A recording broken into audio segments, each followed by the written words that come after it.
Donc, pour débuter, pour ce que l'Esprit veut nous donner ce soir, un sujet intéressant, je dirais, on va aller pour cela dans l'Évangile selon Jean au chapitre 7, pour introduire le sujet de ce soir. Évangile selon Jean au chapitre 7.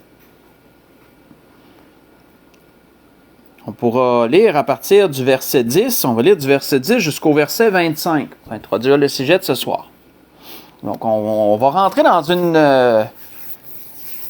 fête où le Seigneur s'est présenté et on va voir qu'assez rapidement, des gens ont abordé le Seigneur et là, une discussion s'en est suivie comme ça pouvait arriver parfois parce qu'on sait que notre Seigneur était un signe de contradiction. Hein. Disons qu'il suscitait beaucoup de débats. Hein, on va dire ça comme ça. Donc, il est dit dans l'Évangile selon Jean, chapitre 7, si on lit à partir du verset 10, il est dit, lorsque ses frères furent montés à la fête, il y monta aussi lui-même, non publiquement, mais comme en secret. Et les Juifs le cherchaient pendant la fête et disaient, où est-il? Et il y avait dans la foule une grande rumeur à son sujet. Les uns disaient, c'est un homme de bien. Et d'autres disaient, non, il égare la multitude. Personne toutefois ne parlait librement de lui par crainte des Juifs. Hein, plutôt par crainte des pharisiens, des docteurs de la loi, des scribes, etc. Hein, ceux qui étaient plus en autorité au niveau de la religion et de l'application de la loi. Donc, il est dit, vers le milieu de la fête, Jésus monta au temple et il enseignait. Et les Juifs s'étonnaient, disant, comment connaît-il les Écritures, lui qui n'a point étudié? Jésus leur répondit, ma doctrine n'est pas de moi, mais de celui qui m'a envoyé. Si quelqu'un veut faire sa volonté, il connaîtra si ma doctrine est de Dieu, ou si je parle de mon propre chef. Celui qui parle de son propre chef cherche sa propre gloire. Mais celui qui cherche la gloire de celui qui l'a envoyé, c'est celui-là qui est vrai. Et il n'y a point d'injustice en lui. Moïse ne vous a-t-il pas donné la loi? Et nul de vous n'observe la loi. Pourquoi cherchez-vous à me faire mourir? La foule répondit, tu as un démon. Qui est-ce qui cherche à te faire mourir? Et Jésus leur répondit, j'ai fait une œuvre. Et vous en êtes tous étonnés. Moïse vous a donné la circoncision, non qu'elle vienne de Moïse, car elle vient des patriarches. Et vous circoncisez un homme le jour du sabbat.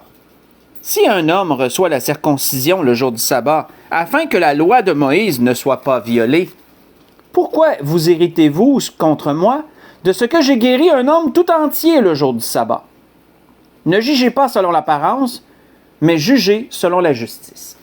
On va arrêter ici. Donc, comme vous avez pu le constater vous-même dans la situation qu'on est entré, on a vu qu'une discussion s'en est suivie entre Jésus et ses détracteurs. Ceux, autrement dit, qui avaient des critiques à faire à propos de lui. C'est ce qu'on peut appeler un détracteur.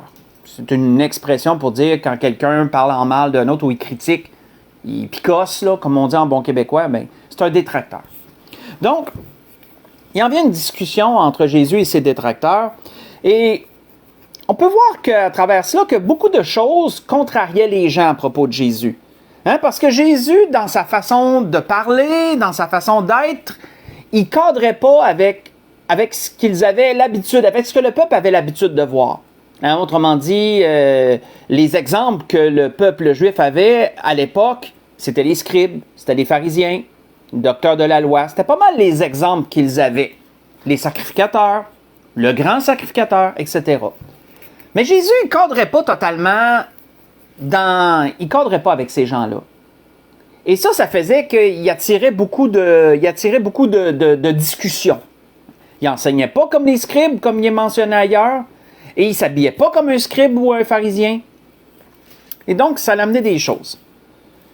On voit que ce fait qu'ils avaient des choses à critiquer à propos de Jésus amenait que parfois Jésus faisait, et même très souvent, Jésus faisait une chose, puis il y avait toujours quelque chose à dire sur la chose que Jésus faisait. Il y avait toujours un reproche à faire. Et Jésus leur a dit au final, et l'Esprit veut nous arrêter là-dessus ce soir, un peu à la fin de cette discussion-là dans laquelle on est entré, il leur a dit, ne jugez pas selon l'apparence, mais jugez selon la justice. Qu'est-ce que Jésus voulait dire par là? Ne jugez pas selon l'apparence, mais jugez selon la justice. Quand on regarde le mot qui est utilisé ici, c'est le mot juger, je parle là. C'est le mot qui vient du grec krino. Krino qui veut dire examiner. Examiner, porter attention sur une chose, discernement, ça vient toucher beaucoup de choses. Mais autrement dit, quand il y a des choses sur lesquelles on doit juger, parce que, vous savez, dans la parole, le Seigneur nous donne les deux. Le Seigneur nous dit dans Matthieu 7, pas besoin d'y tourner, dans Matthieu 7, verset 1, il nous dit « Ne jugez point afin que vous ne soyez point jugés. » Vous vous souvenez, le Seigneur a dit ça. Matthieu 7, verset 1. Ici, le Seigneur nous parle de juger. Ne jugez pas selon l'apparence, mais jugez selon la justice. Autrement dit, il y a des situations dans lesquelles le Seigneur nous met en garde, porte pas de jugement, mais il y a d'autres situations dans lesquelles le Seigneur nous parle, tu dois juger des choses. Mais fais attention de quelle façon tu vas juger. Et en passant dans Matthieu 7, verset 1, comme ici, c'est le mot krino. C'est le même mot qui est mentionné. Donc, ça nous montre que dans certaines situations, on doit prendre garde. Surtout quand c'est dans un but de condamnation hâtive.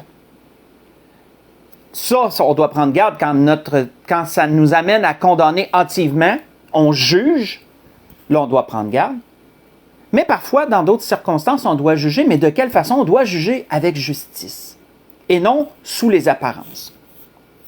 On voit qu'ici, le Seigneur leur donnait cet avertissement, cette prescription, parce que dans beaucoup de choses qu'il disait au Seigneur, un peu, c'est quand il reprochait des choses au Seigneur, c'est parce qu'il jugeait selon les apparences.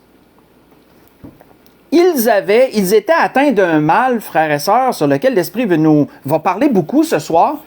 Ils étaient atteints d'idées et d'opinions qui étaient préconçues.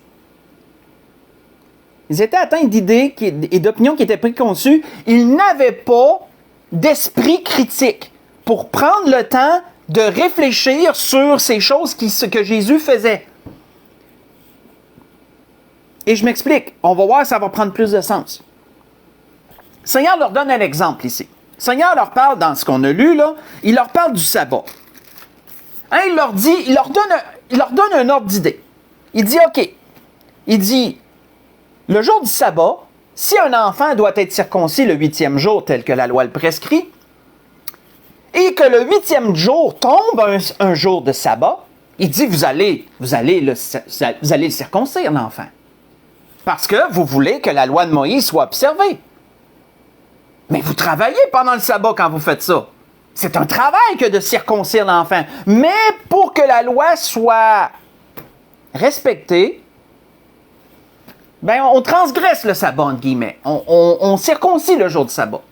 Et là, Jésus dit, je guéris un homme tout entier le jour du sabbat, puis il dit, vous me critiquez, comme si je travaillais, parce que je n'avais pas le droit de faire ça. Et là, comprenons-nous que le Seigneur leur amène un parallèle, leur amène deux choses, en fait, et il leur dit, jugez un par rapport à l'autre. En quoi est-ce différent? Et même mieux de guérir un homme tout entier que de simplement circoncire un enfant pour que la loi soit appliquée. Parce que de guérir, d'aimer, c'est aussi dans la loi. Ils étaient atteints, frères et sœurs, d'idées et d'opinions préconçues. Parce que dans leur tête, avec l'enseignement qu'ils avaient reçu des scribes et des pharisiens, avec les exemples qu'ils avaient vus, l'un n'était pas correct et l'autre était correct. Un autre exemple. On voit que dans un autre endroit, il est dit ceci. Jésus leur dit, « N'avez-vous pas lu dans la loi que les jours de sabbat, les sacrificateurs violent le sabbat dans le temple sans se rendre coupables? » Voyez ça dans Matthieu 12, verset 5. Pourquoi Jésus leur avait-il dit cela? Ben, c'est parce que un jour, ils ont traversé un champ de blé. Jésus et ses disciples ont traversé un champ de blé, puis on voit qu'ils étaient suivis par une foule, et dont des sacrificateurs, dont entre autres les pharisiens, entre autres.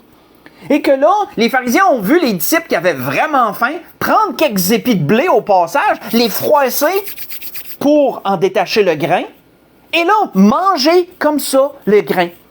Et là, les pharisiens de dire à Jésus, « Tes disciples transgressent le sabbat. Ils n'ont pas le droit de travailler le jour du sabbat. » Et là, Jésus de leur dire, « Ben, les sacrificateurs, les jours de sabbat, ils offrent des offrandes, ils offrent des sacrifices. Ils travaillent le jour du sabbat et pourtant ne se rendent pas coupables. C'est pas comme si les disciples avaient sorti les chaudrons, s'étaient installé le barbecue. Là, j'exagère, j'en mets pas mal. Mais comprenez-vous, pas comme s'ils avaient sorti de l'eau, c'était pour se faire de la pâte, commencer à se faire des pains. Mais non, oui, ça leur a été exagéré, ça leur a été du travail. Mais de simplement froisser quelques épis puis d'en manger les grains parce qu'ils avaient vraiment faim puis qu'ils traversaient ce champ-là puis il y avait du blé là. Commençons-nous à comprendre qu'il manquait cruellement d'esprit critique ici. Hein. Il manquerait cruellement d'examiner et de juger selon la justice et non selon les apparences. Un dernier exemple avant qu'on enchaîne. On voit que Jésus disait à un autre endroit, « Lequel de vous, si son fils ou son bœuf tombe dans un puits, ne l'en retirera pas aussitôt le jour du sabbat? » Vous voyez ça dans Luc 14, verset 5. Pourquoi? Parce que Jésus avait guéri un homme le jour du sabbat. Et encore là, ils l'ont critiqué. Tu n'as pas le droit de faire ça le jour du sabbat.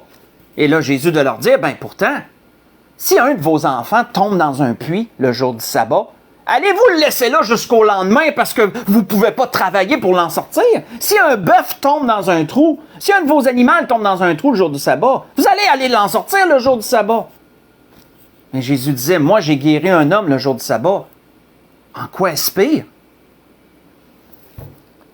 Comprenons-nous, le peuple avait beaucoup d'idées préconçues, des opinions qui étaient préconçues. Autrement dit, c'est que dans leur tête, c'était ça puis c'était ça. Et n'était pas capable d'examiner quelque chose que Jésus faisait puis de dire, c'est pas plus pire, là. C'est même mieux, même. On fait ça, pourquoi ça pourrait pas se faire? Comprenons-nous? Manquait d'esprit critique. Et c'est de là que Jésus leur disait, arrêtez de juger selon les apparences, mais jugez plutôt selon la justice. Si on continue, parce que l'Esprit veut nous faire explorer cela, parce qu'on est atteint de ce mal-là, nous aussi. On manque cruellement d'esprit critique dans bien des situations. Mais voyons comment que Jésus a vécu beaucoup ce lot-là. Jésus, il a été une victime de ses opinions préconçues, de ce manque d'esprit critique dans beaucoup de situations. On peut le voir, entre autres, lorsque Jésus faisait quelque chose le jour du sabbat, souvent, c'était pas correct. Selon eux. Mais continuons. Allons voir d'autres endroits. Reculons dans Jean chapitre 1. Voyons comment Jésus, dans diverses situations, même malgré lui, a été victime de ça. Dans Jean chapitre 1, on en voit un exemple. Dans Jean chapitre 1, si on lit à partir du verset 45. Verset 45 au verset 49. Jean chapitre 1, à partir du verset 45 jusqu'au verset 49.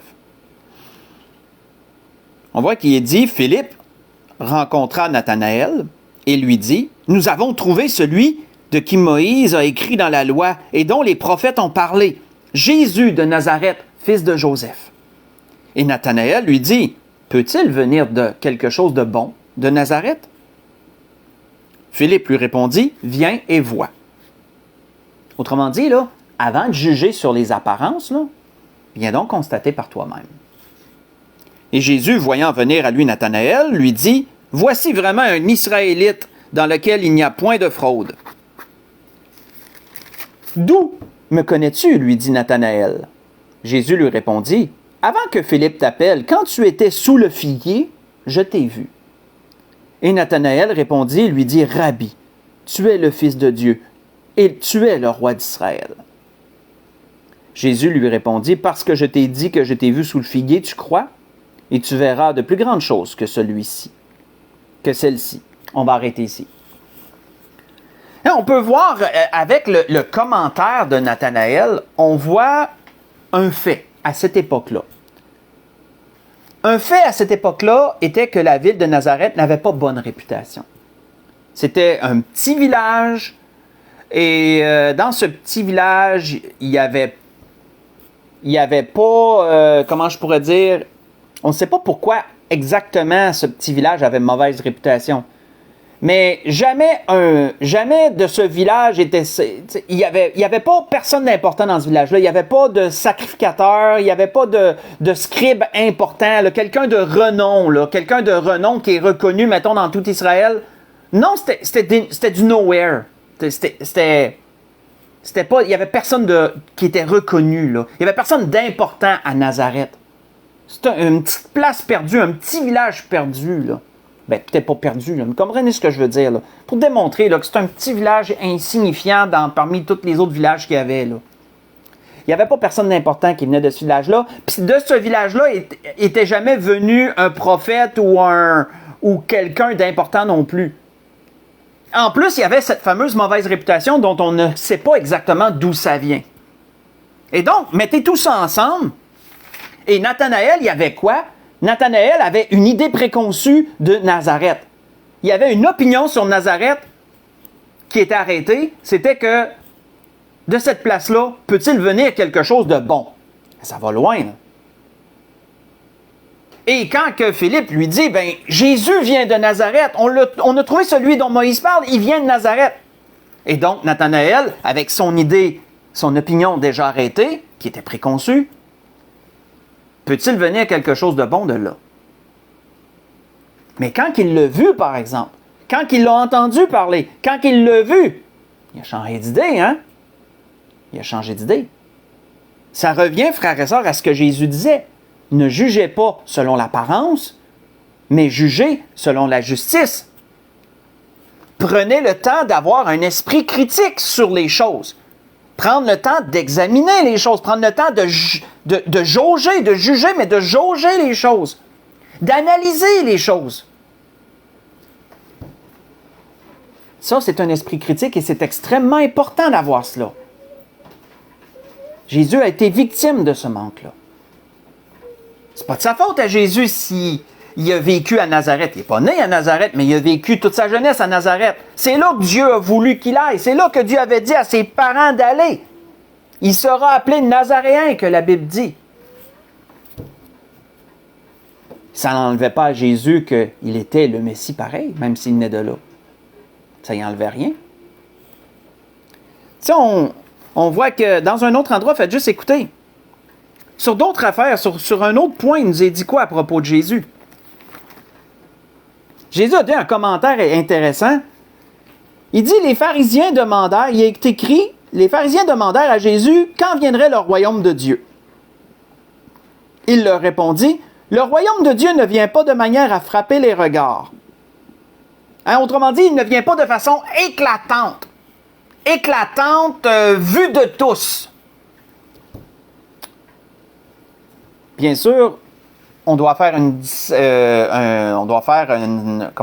discernement entre l'avènement du Seigneur lorsqu'il va revenir établir le royaume de Dieu. Là, ce sera à la vue de tous. Tous le verront, tout œil le verra, hein, comme il est écrit ailleurs, tout œil le verra.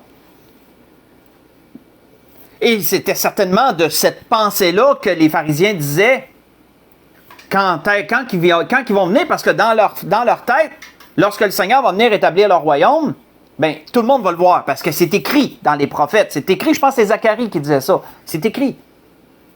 Mais Jésus leur dit quelque chose de surprenant. Jésus leur dit, le royaume ne viendra pas de manière à frapper les regards. Ah, OK. Puis en plus, le Seigneur dit, on ne dira point, voici, il est ici ou il est là. Il dit, car voici le royaume de Dieu est déjà au milieu de vous. Vous voyez ça dans Luc chapitre 17, ce que j'ai lu, verset 20 au verset 21. Le royaume est déjà au milieu de vous. On sait qu'entre autres choses, le royaume, c'est pas juste l'établissement de notre royauté, c'est aussi celui qui va régner. Jésus parlait aussi de lui-même aux pharisiens. Et qu'est-ce qu'il leur disait? Je suis déjà au milieu de vous et vous ne me voyez pas. L'œuvre que mon Père me donne de faire, le royaume qui va venir s'établir, commence déjà à s'établir et vous ne le voyez pas. Pourquoi ne voyait-il pas ces choses? Il y aurait plusieurs, bien sûr, et il y aurait beaucoup de différentes raisons. Pourquoi ne discernait-il pas que Jésus était le Messie?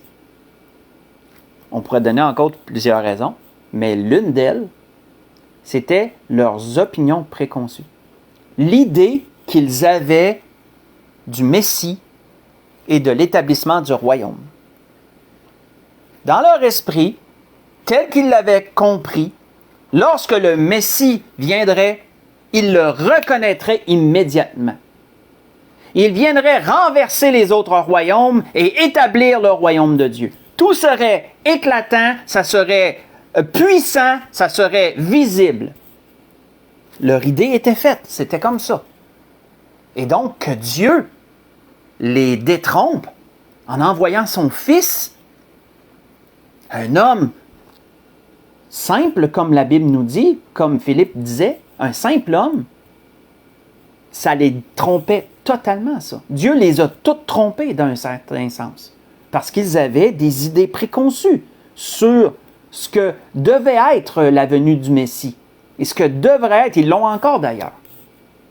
Ça fait un peu penser à quelque chose qui est arrivé dans l'Ancien Testament, et on va y aller, on va faire une petite trempette dans l'Ancien Testament, voir qu'est-ce qui est arrivé au prophète Samuel, parce qu'à propos de Jésus, c'est à peu près la même chose.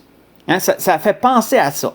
Si vous voulez tourner avec moi dans 1 Samuel 16, 1 Samuel 16, on va aller voir qu'est-ce qui est arrivé à Samuel lorsque Dieu l'a envoyé choisir un autre roi à la place de Saül. Hein, parce que vous savez qu'à cause que Saül avait désobéi à Dieu, et déjà à 2 reprises, mais Dieu avait dit c'est terminé. Le royaume va lui être enlevé et je vais le donner à un autre. Je vais me choisir un autre roi. C'est le Seigneur, c'est l'Éternel. Et là, il envoie le prophète Samuel vers une certaine famille, dans une certaine ville, pour choisir ce futur roi qui allait être oint. Pour oindre le futur roi, on pourrait dire. Et là, il nous est dit dans 1 Samuel 16, à partir du verset 6, que dans cette famille, il y avait plusieurs fils. Et donc, Samuel a fait entrer chacun des fils. Il fallait qu'il y voie chacun d'entre eux pour reconnaître qui était celui que Dieu appelait, qui Dieu voulait qu'il oigne. Et qu'est-ce qu'il nous est dit? 1 Samuel 16, à partir du verset 6, lorsqu'il, en parlant des fils, je crois que c'était Élie qui s'appelait le père, Isaïe, lorsqu'ils entrèrent, il se dit, en voyant Éliab, certainement, loin de l'Éternel est ici devant lui. Et l'Éternel dit à Samuel, ne prends point garde à son apparence et à la hauteur de sa taille, car je l'ai rejeté. L'Éternel ne considère pas ce que l'homme considère. L'homme regarde à ce qui frappe les yeux, mais l'Éternel regarde au cœur. Ça revient un peu à ce que Jésus avait dit, ça. Ne jugez pas selon les apparences, mais jugez selon la justice. Isaïe appela Abinadab et le fit passer devant Samuel, et Samuel dit, l'Éternel n'a pas non plus choisi celui-ci. Isaïe fit passer Shama, et Samuel dit, l'Éternel n'a pas non plus choisi celui-ci. Isaïe fit passer 7 de ses fils devant Samuel. Et Samuel dit à Isaïe, l'Éternel n'a choisi aucun d'eux. Puis Samuel dit à Isaïe, sont-ce là tous tes fils? Il répondit, il reste encore le plus jeune, mais il fait paître les brebis. Et là, alors Samuel dit à Isaïe, envoie-le chercher, car nous ne nous placerons pas avant qu'il ne soit venu ici. Donc Isaïe l'envoya chercher. Or, il était blond, avec de beaux yeux et une belle figure, et l'Éternel dit à Samuel, lève-toi, oins-le, c'est lui. Et Samuel prit la corne d'huile et l'oignit au milieu de ses frères. Et l'Esprit de l'Éternel saisit David à partir de ce jour et dans la suite. Et Samuel se leva et il s'en alla à Rama. Donc, qu'est-ce qu'on peut voir ici, frères et sœurs? Ça nous démontre encore tout ce même sujet que l'Esprit nous donne ce soir. Pourquoi Samuel, en voyant Éliab, a tout de suite dit, c'est certainement lui. Mais c'est parce qu'il y avait une référence, c'était Saül. Et Saül était haut de taille, costaud. Et donc, l'idée préconçue de Samuel de ce qu'un roi doit ressembler, c'est Saül. Donc, autrement dit, si un homme ressemble à Saül, automatiquement, c'est sûr que c'est Dieu qui choisit cet homme-là. Parce que c'est comme ça qu'un roi, c'est à ça qu'un roi doit ressembler. Ben non. Hein, on voit que l'Éternel a dit à Samuel, regarde pas l'apparence. Dieu regarde au cœur, lui. Jésus donnait un ordre similaire. Pourquoi ils n'ont pas reconnu Jésus, frères et sœurs? C'est parce que Jésus n'avait pas l'apparence qu'il s'était faite dans leur tête du Messie. Pour eux, le Messie ne serait pas un simple homme. Ce ne serait pas quelqu'un qui n'attirait pas les regards comme Jésus. Jésus, la Bible ne nous le décrit pas comme un homme qui se distinguait du lot quand tu le regardais, que soit qu'il était plus grand de tête que tout le monde, soit qu'il était beaucoup plus costaud que tout le monde. Non, la Bible ne nous donne pas cette image de Jésus. La Bible nous donne l'image, physiquement, d'un homme qui était simple, d'un homme qui se mêlerait dans la masse. Quelqu'un qui était semblable à beaucoup d'autres. Humainement parlant, je veux dire, dans son corps. Et donc ça faisait quoi? Ça faisait qu'ils avaient tellement une opinion préconçue du Messie et de sa venue que Jésus était considéré comme un imposteur. Jésus était considéré comme quelqu'un qui essayait de s'approprier un titre qu'il n'avait pas. Et pourtant, c'est pour ça que Jésus leur disait, hein, le royaume, il est déjà au milieu de vous, mais vous ne le voyez pas. Et c'est à cause de ça, entre autres. On voit que, pourtant, Jésus avait fait des miracles. Il avait fait des choses qu'aucun homme n'a jamais faites. Les pharisiens n'étaient pas capables de passer outre leur idée. Et pourtant, un aveugle-né a été capable de voir ce que les pharisiens ne voyaient pas. Faites juste écouter qu'est-ce que cet aveugle-né leur a dit un jour. Puis au lieu de s'humilier puis de dire « Hey, ça a de l'allure ce qu'il dit », ils l'ont plutôt rejeté du revers de la main. Il était même fâché après lui qui ait dit une affaire de même. On voit qu'un aveugle-né, lorsque Jésus l'a guéri et qu'il a dû comparaître devant plusieurs pharisiens, devant un peu un attroupement, puis qu'ils l'ont questionné, voici ce qu'il dit. On voit qu'eux autres, ils ont dit à cet homme, ils ont dit, nous savons que Dieu a parlé à Moïse, mais celui-ci, en parlant de Jésus, nous ne savons d'où il est. Et cet homme, l'aveugle, répondit, l'aveugle qui n'était plus aveugle en fait, là. Cet homme leur répondit, il est étonnant que vous ne sachiez d'où il est. Et cependant, il m'a ouvert les yeux. Hein, autrement dit, c'est surprenant que vous n'êtes pas capable de le voir. Il vient juste de guérir. Il m'a guéri. Moi, je suis un aveugle-né. Il m'a guéri. C'est surprenant que vous n'êtes pas capable de voir ça. Puis il dit par la suite, nous savons que Dieu n'exauce point les pécheurs. Mais si quelqu'un l'honore et fait sa volonté, il l'exauce. Jamais on n'a entendu dire que quelqu'un a ouvert les yeux d'un aveugle-né. Si cet homme ne venait pas de Dieu, il ne pourrait rien faire. Et ils lui répondirent, tu es né tout entier dans le péché, tu nous enseignes. Et ils le chassèrent. Ce que je vous ai lu, c'est dans Jean 9. Jean 9, verset 29 au verset 34.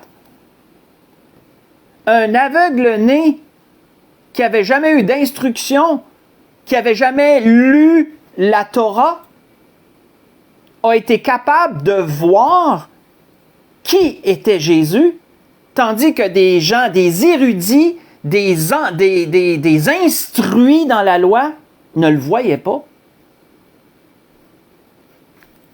Comment un a pu juger selon la justice et non l'apparence, et comment les autres ont jugé selon l'apparence et non la justice? Qu'est-ce qui manquait entre les deux? Il manquait l'esprit critique. Il manquait d'être capable de prendre le temps d'examiner les choses. Parce que sinon, il aurait dit, OK, nous, on pense que c'est ça le Messie, mais le Messie va aussi faire des œuvres que personne d'autre va faire. Et cet homme-là, en parlant de Jésus, il a guéri un aveugle-né. Il a fait lever les paralytiques. Il a chassé des démons. Il me semble que tu n'as jamais vu personne faire ça. Il faut que Dieu soit avec lui quelque part pour qu'il fasse tout ça. Est-ce que ça se pourrait que ça soit le Messie? Voyez-vous, ça peut être un esprit critique, ça. Ce que je vous ai donné l'exemple d'un esprit critique. Mais quelqu'un qui a une idée puis qui dit non, c'est ça, puis même si la vérité est aux côtés de lui, puis il dit non, ça se peut pas, c'est ça. Ça, malheureusement, c'est un mal grave. C'est un mal grave. Et Jésus en a fait les frais. Jésus en a fait les frais. Si on va voir un dernier exemple, dans Matthieu 11, Matthieu chapitre 11, qu'est-ce qu'il nous est dit? Dans Matthieu chapitre 11,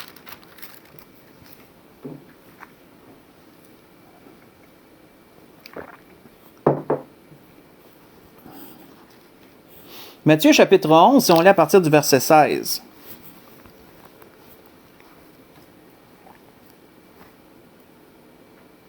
Verset 16 au verset 19.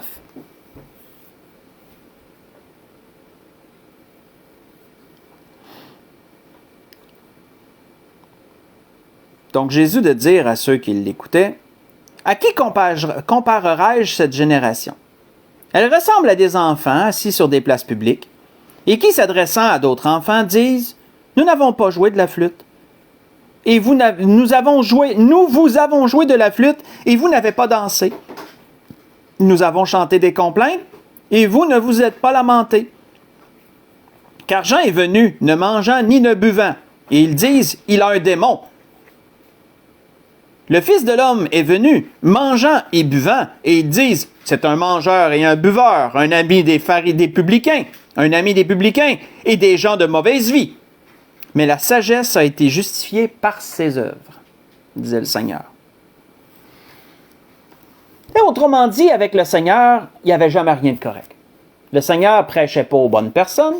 Le Seigneur se tenait pas avec les bonnes personnes. Le Seigneur se laissait toucher par les mauvaises personnes. C'était toujours comme ça avec le Seigneur. Quand ça concernait le Seigneur, c'était toujours comme ça. Le Seigneur allait vers des publicains, ceux qui étaient rejetés, pour leur apporter le royaume de Dieu.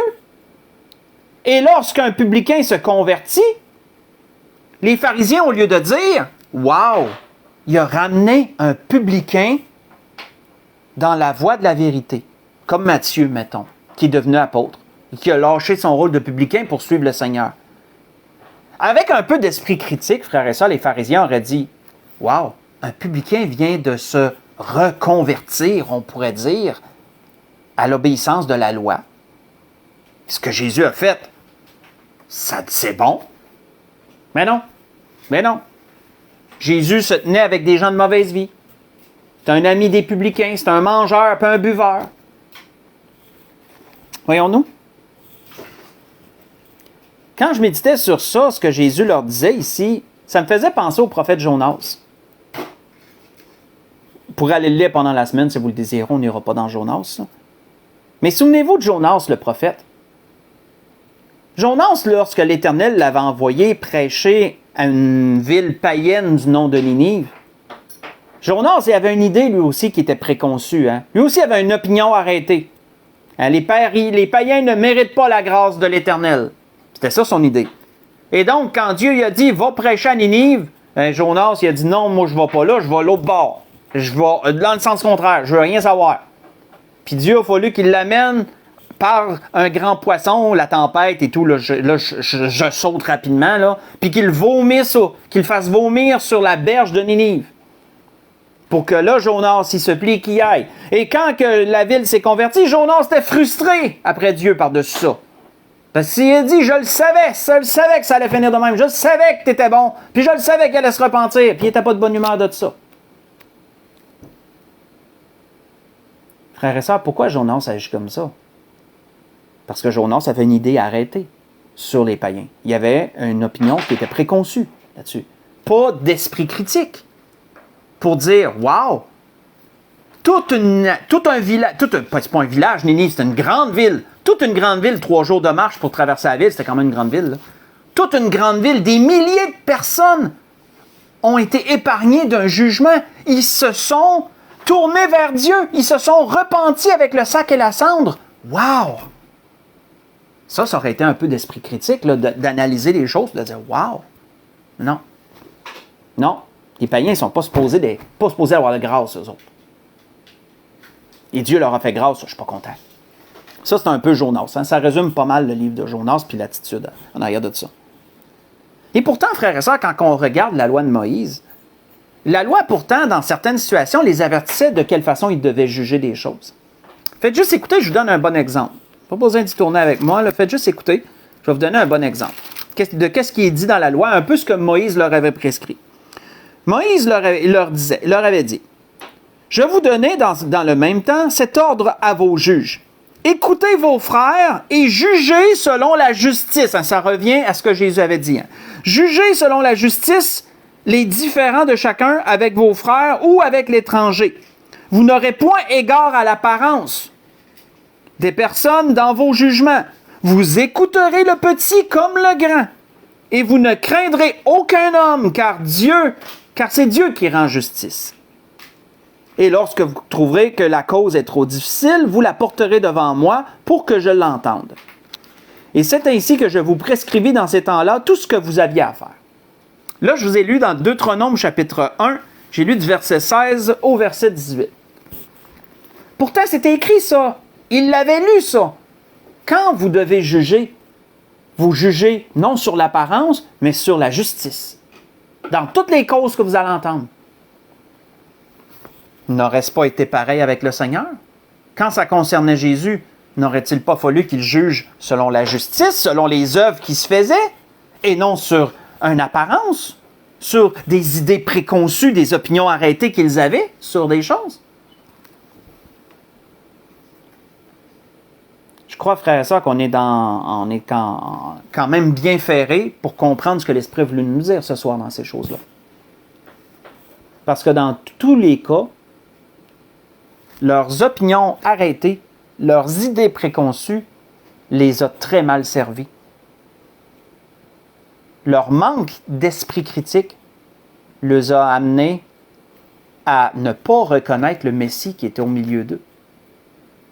Même à le critiquer. Quand on parle du roi des rois, là, du Seigneur des seigneurs, ça les a amenés à critiquer le roi des rois et le Seigneur des seigneurs parce qu'ils ne le reconnaissaient pas comme tel. C'est quelque chose quand même. On pourrait dire, c'est sûr qu'avec notre compréhension des Saintes Écritures, le fait qu'on lit les choses des choses que d'autres ont fait, que les pharisiens ont dit ou ont fait, on peut dire, les salauds. Il aurait dû le reconnaître. Il aurait dû, me semble, si j'aurais été là, moi, me semble, c'est sûr que j'aurais vu ce qu'ils n'ont pas vu. Absolument pas. On aurait fait comme eux, frère et sœurs. On aurait fait comme eux. Pourquoi? Parce que nous aussi, déjà, présentement, on manque d'esprit critique. Nous aussi, déjà, présentement, on a des idées préconçues sur des choses. On a des pensées arrêtées sur des choses. Et lorsque quelque chose survient, qu'on aurait dû voir, qu'on aurait dû dire, ça n'a pas d'allure, ou ça a de l'allure, non, on juge selon l'apparence et non selon la justice.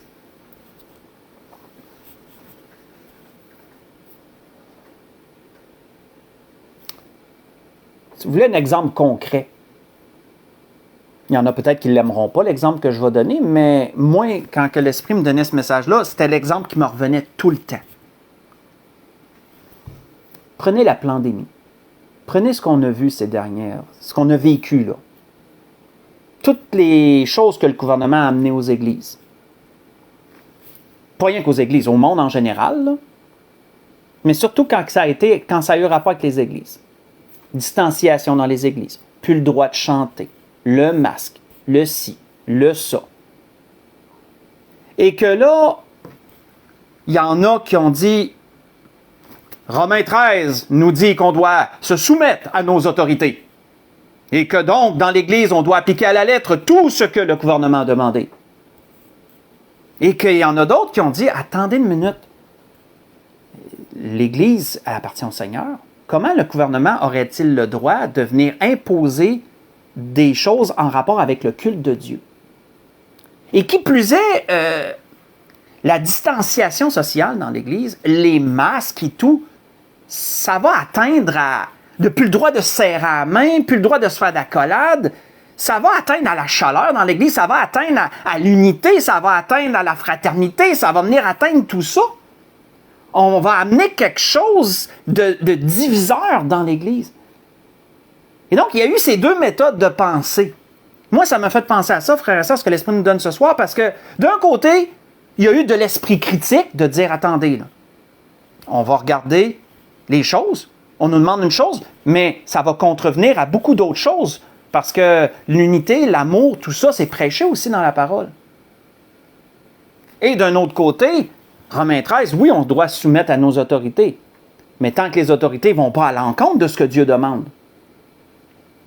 Donc, voyons-nous, c'est un bon exemple, je vous dirais. Lorsque, dans un sens, on juge selon l'apparence et qu'on devrait plutôt juger selon la justice. Moi, c'est mon exemple. Parce que moi, ça me saute aux yeux. Quand j'ai vu ce que l'Esprit nous donne ce soir, ça me saute aux yeux. Mais c'était ce que l'Esprit voulait nous donner. De prendre garde à ces idées préconçues, ces opinions arrêtées qu'on a. Parce que souvent, ça nous fait manquer des choses de vue.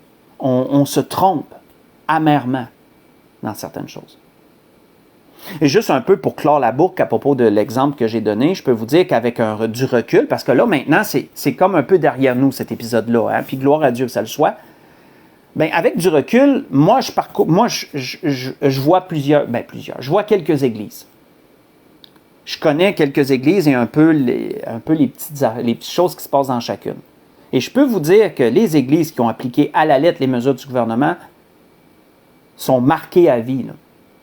Il y a beaucoup moins de chaleur humaine dans ces églises-là. Il y a beaucoup moins de fraternité. Même, il n'y en a plus même de fraternité.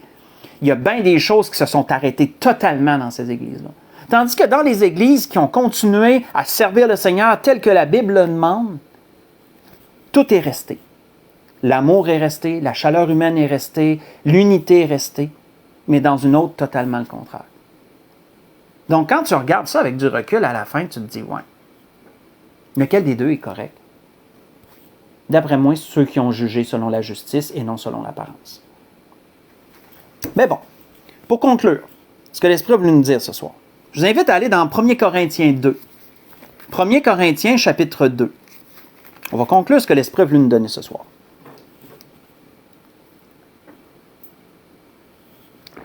1 Corinthiens, chapitre 2.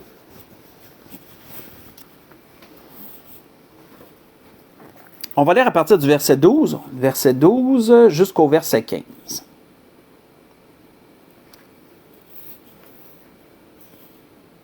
1 Corinthiens, chapitre 2, verset 12 au verset 15. L'apôtre Paul, qui dit « Or, il dit nous n'avons pas reçu l'esprit du monde, mais l'esprit qui vient de Dieu, afin que nous connaissions les choses que Dieu nous a données par sa grâce. Et nous en parlons, non avec des discours qu'enseigne la sagesse humaine, mais avec ceux qu'enseigne l'esprit, employant un langage spirituel pour les choses spirituelles. Mais l'homme animal n'accepte pas les choses de l'Esprit de Dieu, car elles sont une folie pour lui, et il ne peut les connaître parce que c'est spirituellement qu'on en juge. L'homme spirituel, au contraire, il juge de tout. Et il n'est jugé lui-même par personne. On va arrêter ici. Comme je le disais en introduction, le Seigneur a enseigné de ne pas juger par crainte d'être nous-mêmes jugés. Ça allait dans le sens d'une condamnation rapide, sans examen, sans réflexion. Parce qu'on est prompt à condamner, sans prendre le temps de jauger les choses. Donc, ne jugez point afin que vous ne soyez point jugés. Mais le Seigneur disait aussi, jugez, non selon l'apparence, mais selon la justice. Et l'apôtre Paul, ici, de dire un peu semblable au Seigneur, l'homme spirituel, l'homme qui est animé de l'Esprit de Dieu, ou la femme qui est animée de l'Esprit de Dieu. Vous savez, quand que la Bible nous dit l'homme, souvent elle généralise l'homme et la femme. Il ne faut pas se sentir, parce qu'on est une femme, il ne faut pas se sentir mis de côté dans ces choses-là. L'homme spirituel, il juge de tout. Donc, oui, comme le Seigneur le disait, on doit prendre le temps d'examiner les choses. Parce que c'est ce que le mot veut dire, c'est ce que ça veut dire. On doit prendre le temps d'examiner les choses. Mais comme le Seigneur le disait, avec l'examiner, mais selon la justice. Ce qui veut dire avoir un esprit critique, frère et sœur. Prendre le temps d'examiner les choses avec un esprit critique. Regarder les fruits, regarder les œuvres qui en découlent et de voir, parce qu'on reconnaît un arbre à ses fruits. Hein? Ça va toujours rester, le Jésus le dit. Tu reconnais un arbre à ses fruits. Donc, avoir un examen critique, c'est de laisser de côté des idées préconçues, des opinions préconçues, des idées arrêtées qu'on a, ou peu importe. C'est de mettre ça de côté, puis de regarder les faits, de regarder les choses, puis avec comment je pourrais dire, une certaine neutralité, si on peut réussir à faire ça, de regarder les deux choses. Et là, de dire, et là, on peut juger, non selon les apparences, parce qu'on a laissé les idées préconçues de côté, là, non selon l'apparence, mais on peut juger selon la justice. Et ça, si nous nous appliquons à agir ainsi dans nos jugements, ben, on va s'en trouver mieux. On va s'en trouver mieux parce et surtout, il faut toujours demander au Seigneur de nous éclairer, bien sûr. Bien sûr, je ne suis pas en train de dire qu'il faut laisser Jésus de côté puis que c'est seulement notre intelligence qui va... Non, absolument pas, là. Mais par l'Esprit de Dieu, prendre le temps d'examiner, d'avoir un esprit critique sur les choses, va nous permettre à même de juger beaucoup plus justement et de ne pas être injuste dans certaines choses. Parce qu'on a vu qu'avoir des idées préconçues, des opinions arrêtées sur les choses, ça n'a pas servi les pharisiens. Ça n'a pas servi tous ceux qui l'ont eu en fin de compte parce qu'ils ont manqué Jésus. Et donc, nous aussi, ça ne nous servira pas nécessairement. Je ne dis pas qu'il ne faut pas avoir de conviction. Non, parce qu'une conviction, c'est un peu une idée arrêtée sur une chose. Hein. C'est comme si je dis, mettons, que Jésus existe puis que Jésus est mon sauveur, c'est arrêté, là. Mon idée est arrêtée. Qu'il n'y en aura pas d'autres, là. Il n'y aura pas d'autre chose. Là. Oui, il faut avoir des convictions, très important. Mais sur bien des points, on doit prendre garde aux idées préconçues. Aux opinions préconçues, aux idées arrêtées. Là. Vous pouvez les interchanger si vous voulez. Et prendre le temps de juger avec justice les choses. Autrement dit, avec un examen critique, un esprit critique. C'était ce que l'Esprit voulait nous dire ce soir. Donc, je trouvais ce sujet intéressant sur lequel nous pouvons méditer pour l'appliquer, ce qui nous aidera de beaucoup, j'en suis sûr. C'était ce que l'Esprit voulait nous dire. Donc, dans toutes ces choses, je voudrais vous souhaiter à tous et à toutes un bon restant de semaine. Que le Seigneur vous bénisse, qu'il vous dirige et qu'il vous conduise en toutes choses. Et pour l'Église de l'Espérance, on va se dire à dimanche prochain. Soyez bénis, bon restant de journée.